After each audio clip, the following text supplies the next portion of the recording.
The top five athletes that I never saw in person that I would love to have sat and watched up close. Will Chamberlain would be first on the list. I was able to interview him later in his career. He was a fascinating guy. But to see him play the game, and no disrespect to people like Michael Jordan, LeBron James, but to me, he's the all-time best. Average 50 points to have for an entire season, to have the kind of rebounds he had, and in a big man's game against other big men like a young Lou Alcindor slash Kareem Abdul-Jabbar or Bill Russell, and score 100 points in a game. He was a force, and he adjusted when he had to, offense, defense. Chamberlain would be top of the list. Jackie Robinson, a great Dodger, had the right mentality and toughness to play the sport, but to carry a lot more on his shoulders and carry it, I think, the right way through some difficult times.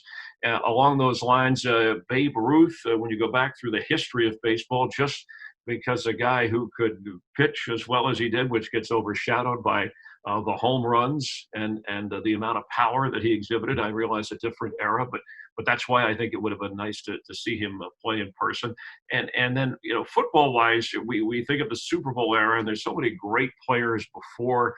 Going back historically, the Galloping Ghost, Red Grange, for the kind of skill he exhibited, and I guess just more on reputation, what I read about. I mean, and there weren't a lot of descriptions of how he played, but the kind of athlete that Jim Thorpe was.